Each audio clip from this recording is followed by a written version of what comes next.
Welcome back. The holiday season is in full swing, and that means there's a lot going on. From planning gatherings to seeing family members to spending lots of money on gifts, people usually feel the need to meet a lot of expectations during this time of year, and that can lead to stress and loneliness for lots of folks. If you are feeling this way, how do you know that it will go away once the holidays are over? To help answer that question, psychotherapist Dr. Stephen Rosenberg is joining us this morning. Good morning, doctor. Good morning. How are you today? I'm doing great. Thank you so much for being here and answering these really important questions. So let's get right into it. Doctor, what are the holiday blues exactly? Well, this is a really hectic time of year. You've got November, December. The days are getting shorter, and there are a lot of people out there, when it gets dark, you feel horrible. So, look, there's the SADS implement there, too, seasonal affectiveness disorder.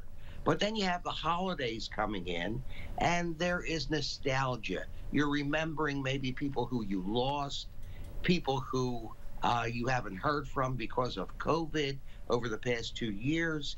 It's a lot of memories, a lot of nostalgia, and sometimes it just gets you down with all of the stress that there is in the world today.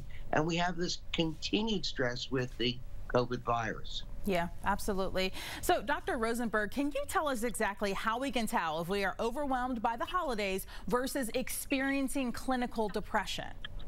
So here's what I ask all of my patients. There are two questions. Number one is, have you been feeling melancholy or blue over the past several weeks? Second question is, are you really not enjoying things that you normally would enjoy doing? So if you answered yes to one of those questions, you're 50% clinically depressed. If you answered yes to both, you're 100% clinically depressed. So if you're feeling that way, well, it may also be holiday blues, but you also have a glimmer of hope there, because after the holidays, we also have the days getting a little bit longer, and in January, it gets dark at 5 o'clock instead of 4:30.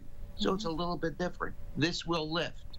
Yeah, something to definitely look forward to for sure. Well, doctor, you have 6 tips for us combating not so cheery holiday feelings. Let's start with tip number 1. It is here on your screen. Drink in moderation.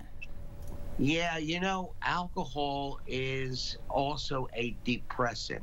So that when you first take a drink, okay, you feel relaxed. The second drink, well, you're feeling relaxed, but it gets you to really feel a little bit down. And as you drink more and more and more, it gets worse and worse and worse. So your sleep pattern is also disrupted with drinking. So please drink in moderation. All right.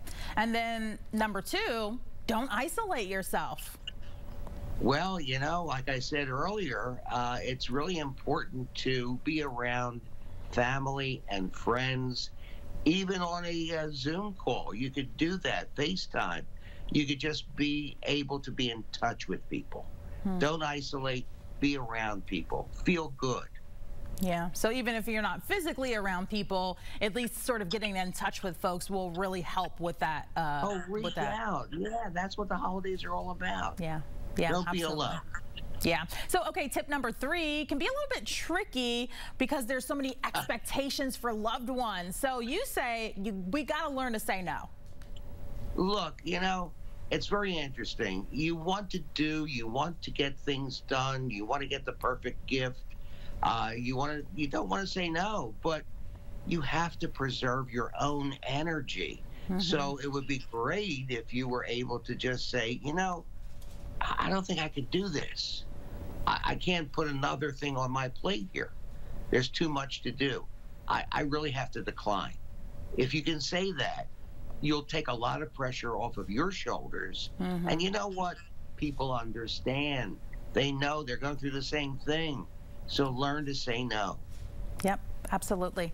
All right, tip number 4 is find time for yourself. Doctor, how do we do that? That's a trick. And so you've got to make some time for you. Carve out some time, maybe to do a couple hours of a spa treatment at home. Go get a luxurious bath. sit in the tub, just block out everything, turn off your social media, and just relax. Make time for you, because you are important also. You Learn to absolutely say are. no as part of that.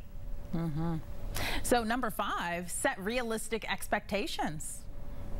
Well, you can just do so much. So if you see that your list of to-do things is just overwhelming, then you've got too much going on. So try your best to just, hey, look, I've got to look at this realistically. Can I do all of this? And if you can, that's learning to say no again. I can't do it. Just be kind and gentle to yourself. That's what I tell all my patients. Your last tip, Dr. Rosenberg, is get the proper sleep. Now, that's another trick, because, again, you have to carve time out for yourself. You got to make a good bedtime hour. Make sure that you get a good 7 to 7.5 hours of sleep every night. That's what everybody really thrives upon.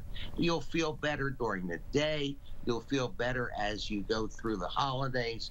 Everything will be easier if you feel rested and you wake up and you feel good. That's important. I know I feel good every morning that I wake up, because I look at getting my 7.5. Yeah.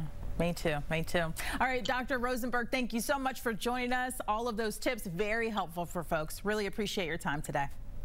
Thank you so much, and it's a pleasure to be here. Thanks.